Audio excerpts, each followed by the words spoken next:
And when we went there, Shannon Finley had already fled.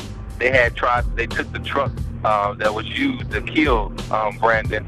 They had washed the truck off with blood and hid it behind his father's home, and the police actually found it and charged him with tampering of evidence. And when we went there ourselves, man, it was just a gruesome thing. We actually started seeing the blood trails that were ingrained inside of that county road, and also parts of the brother's skull and body parts are still down there in that road 3 or 4 weeks later.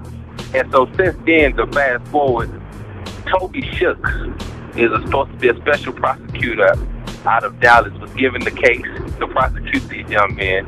And at first, we thought that it was going to look good, where they were going to be charged with this murder. But now they have been set free because of what Toby Shook called lack of evidence. But I'm sorry, there's no lack of evidence in here. This brother's body was so dismantled that it couldn't even be embalmed by the funeral home. So therefore, the mother, Jacqueline McClellan, she decided to see that the people are still fighting on, and she said she's going to fight this all the way through. Well, what options do you have left if the district attorney won't prosecute it as a criminal court case? Say that again, I apologize.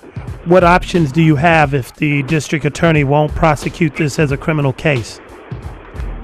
Well, the only option now is that the Attorney General's office has to now intervene. That's where it is right now.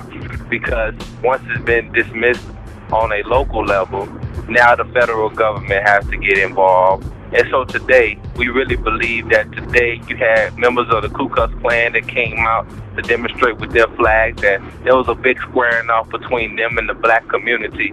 And you had lines and lines of sheriffs that were out there in between. And then also for the first time today, brother. Whoa.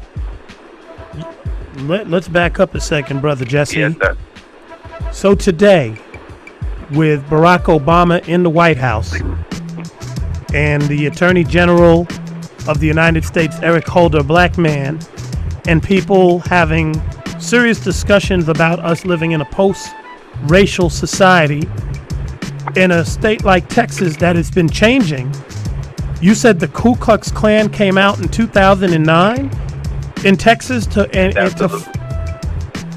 right, absolutely. They had their young out there, but of course we also know that some of the Ku Klux Klan members are the ones that was in uniform as well. But you had those young ones that were out there, the skinheads waving the flags, and some young girls as well. What do we want? Justice! What do we want? Now! We don't need y'all here. Go home. Go back to Africa.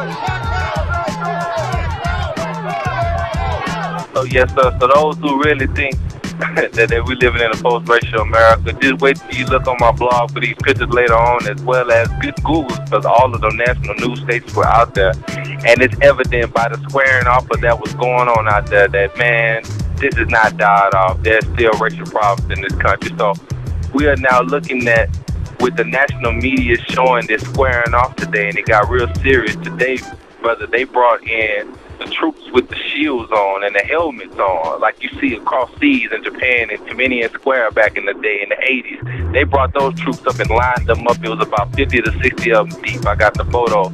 So they were prepared to storm the people. Had one little fight break off. So that's how serious it is in Paris, Texas. So we think that this is now going to get the attention of the Attorney General's office.